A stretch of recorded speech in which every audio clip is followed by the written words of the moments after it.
Hello friends, कैसे हो आप सब। क्या आपको पता है अब 10th के बाद में साइंस कॉमर्स और आर्ट्स का झंझट पूरी तरह खत्म होने वाला है।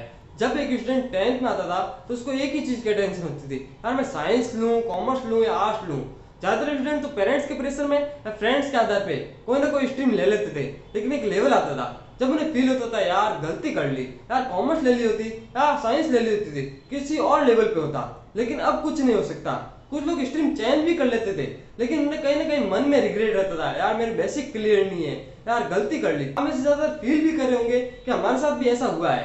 लेकिन अब 34 साल बाद में गवर्नमेंट ने एजुकेशन सिस्टम में बहुत बड़ा बदलाव किया है। गवर्नमेंट ने कहा है बच्चों को फिक्स क्राइटेरिया में नहीं बांधना है, जो उनका मन चाहे। मतलब साइंस में फिजिक्स पढ़नी है तो ओनली फिजिक्स पढ़ सकते हैं, उन्हें आर्ट्स में ओनली म्यूजिक पढ़ना है तो म्यूजिक पढ़ सकते हैं, सोशल साइंस में हिस्ट्री पढ़नी है तो हिस्ट्री पढ़ सकते हैं।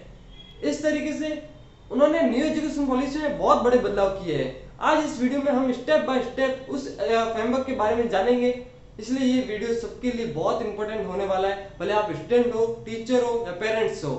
तो सबसे पहले हम बात करते हैं एरियाज के बारे में। गवर्नमेंट ने 8 एरिया डिसाइड किए हैं। सबसे पहला है ह्यूमैनिटीज, सेकंड है साइंस, थर्ड है सोशल साइंस, फोर्थ है मैथमेटिक्स एंड कंप्यूटिंग, फिफ्थ है आर्ट्स, सिक्स्थ है वोकेशन, सेवंथ है स्पोर्ट्स और 8 है इंटरडिसिप्लिनरी। इस तरीके से 8 एरिया डिसाइड किए गए हैं। अब उसमें भी उन्होंने अलग अलग सब्जेक्ट बताए हैं, जैसे ह्यूमैनिटीज में लिटरेचर, फिलोसफी और लैंग्वेज। सेकंड साइंस में बात करें तो फिजिक्स, केमिस्ट्री और बायोलॉजी। इस तरीके से अलग अलग सब्जेक्ट बताए हैं। लेकिन अब उन्होंने सब्जेक्ट्स का भी नाम चेंज करके उसको डिसिप्लिन का नाम दिया है। मतलब अब सब्जेक्ट उसे नहीं बुलाएंगे, अब उसको डिसिप्लिन का नाम, उसे डिसिप्लिन से बुलाएंगे। इस तरीके से उन्होंने एरियाज और डिसिप्लिन डिसाइड बताए हैं।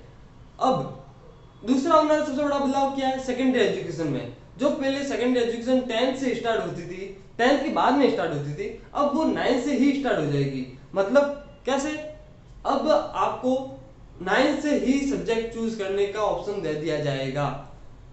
और सेकेंडरी एजुकेशन को 2 भागों में बांट दिया गया है। इसमें 9 10 का अलग फ्रेमवर्क होगा और 11 12 का अलग फ्रेमवर्क होगा। तो सबसे पहले हम बात करते हैं 9 10 के फ्रेमवर्क के बारे में।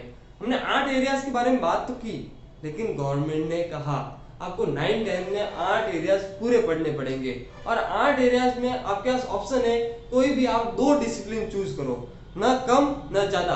आपको 2 डिसिप्लिन चूज करने होंगे, भले आप ह्यूमैनिटीज में लिटरेचर, लैंग्वेज या फिलोसफी, इसमें से 2 कोई चूज कर लो।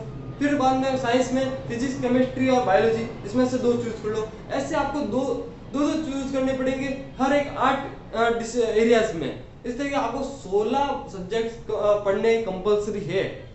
नेक्स्ट बात करते हैं 11 12 क्लास के फ्रेमवर्क के बारे में।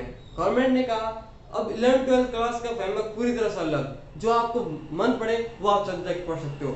आपको साइंस में ओनली फिजिक्स पढ़ना है तो ओनली फिजिक्स पढ़िए, आपको इंटरडिसिप्लिनरी कॉमर्स पढ़ना है तो ओनली कॉमर्स पढ़िए। लेकिन गवर्नमेंट ने यहाँ सबसे बड़ा बदलाव ये किया कि एजुकेशन जो एनुअल सिस्टम होता था उसको बदल के अब सेमेस्टर सिस्टम कर दिया है। और सेमेस्टर सिस्टम में उन्होंने कहा है कि आप एक सेमेस्टर में एक सब्जेक्ट पढ़ सकते हो। यहाँ पे ऐसा नहीं होगा कि आप फिजिक्स भी पढ़ रहे हो, केमिस्ट्री भी पढ़ रहे हो और बायोलॉजी पढ़ रहे हो, ऐसा नहीं होगा। आप एक सेमेस्टर में एक सब्जेक्ट पढ़ोगे। एग्जाम्पल के लिए बात करूं, फर्स्ट सेमेस्टर में मैंने साइंस का ओनली फिजिक्स डिसिप्लिन चूज किया, तो आपको पूरा सेमेस्टर फिजिक्स के अलग अलग जो बुक्स होंगी वो आपको पढ़नी होगी। सेकंड सेमेस्टर में आप चेंज कर सकते हो, सेकंड सेमेस्टर आपको चेंज करना पड़ेगा। अब आप स्पोर्ट्स चूज कर सकते हो या वोकेशन चूज कर सकते हो या इंटरडिसिप्लिनरी चूज कर सकते हो, और उसमें से भी आपको एक डिसिप्लिन चूज करना पड़ेगा। फॉर एग्जाम्पल मैंने अब जैसे सोशल साइंस में हिस्ट्री चूज की, तो हिस्ट्री पूरे सेमेस्टर में आप हिस्ट्री पढ़ोगे। थर्ड में आप दूसरा चूज करोगे। लेकिन चौथे में ऑप्शन है, उसमें आपको गवर्नमेंट ने मौका दिया कि आपको समझ आ गया कि आपको कौन सा सब्जेक्ट पसंद है, तो आपको तीनों में से कोई एक वापस रिपीट करना पड़ेगा आपका डिसिप्लिन। लेकिन आपको मुझे तो कोई पसंद नहीं आ रहा है, तो आप ऐसा भी कर सकते हो कि नया एक डिसिप्लिन चूज करो और नए चौथे में नए सेमेस्टर पढ़ो। इस तरीके से सेकेंडरी एजुकेशन में गवर्नमेंट ने बहुत बड़ा बदलाव किया है, बच्चों को फ्रीडम दी है कि जो जैसा वो पढ़ना चाहे वैसे वो सब्जेक्ट पढ़ सकते हैं। रूट लर्निंग को कम करने की कोशिश की है और प्रैक्टिकल एक्टिविटी पे ज्यादा फोकस किया है।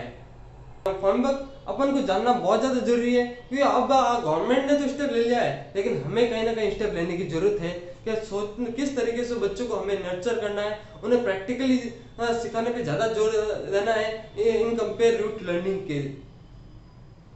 ऐसे ही आपको एजुकेशन से रिलेटेड और करियर और स्टडी से रिलेटेड आपको वीडियो पसंद है तो आप इस चैनल को सब्सक्राइब कर सकते हो, और आपको कोई भी प्रॉब्लम हो तो आप मुझे इंस्टाग्राम पे डीएम भी कर सकते हो। इंस्टाग्राम का लिंक मेरे बायो में है।